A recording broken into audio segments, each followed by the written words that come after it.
ನಿಪುಣ ಎಂದೆನಿಸೈ ದ್ರುಪದ ಜಸೀರೆಯ ಅಪಹರಿಸಿದ ಗುರು ನೃಪನು ಮತಿಸಿ ನಿಪುಣ ಎಂದೆನಿಸೈ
ಶಿಕ್ಷಿಸುವುದೇ ಸರಿ ಎನ್ನುವ ಹಾಗೆ ನಾನು ಹೇಳಿದ್ರೆ ನಿನಗೆ ಜಿಜ್ಞಾಸೆ.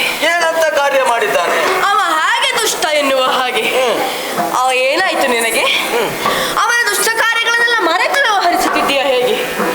ಅಂದ್ರೆ ಬಹಳ ಸಣ್ಣ ವಯಸ್ಸಿನಲ್ಲಿ ನೀವೆಲ್ಲರೂ ಸೇರಿ ಆಟವನ್ನು ಆಡುವಂತ ಸಂದರ್ಭ, ಇವನನ್ನ ಕೊಲ್ಲಬೇಕೆನ್ನುವ ಕಾರಣಕ್ಕಾಗಿ ಇವನಿಗೆ ವಿಷದ ಲಡ್ಡುಗಳನ್ನು ತಿನ್ನಿಸುವುದರ ಮೂಲಕವಾಗಿ ಕೈಕಾಲನ ಕಟ್ಟಿ ನೀರಿಗೆ ಸೆದವನವ. ದೇವರೇ, ತಿಂದಿದ್ದು ನಾನು, ಕಟ್ಟಿದ ಕೈಕಾಲು ನನ್ನದು. ಅಣ್ಣನಿಗೆ ಯಾವ ತೊಂದರೆ ಆಗ್ಲಿಲ್ಲ. ಹೌದು, ಹಾಗಾಗಿ ಅವನಿಗೆ ಅದು ನೆನಪಿಲ್ಲ. ಆದ್ರೆ ನಿನ್ನ ಜೀವ ಗಟ್ಟಿ ಇದ್ದ ಕಾರಣ ಎಂಥದ್ದು ದೇವರ ಅನುಗ್ರಹ. ನೀ ಮೇಲೆದ್ದು ಬಂದೆ.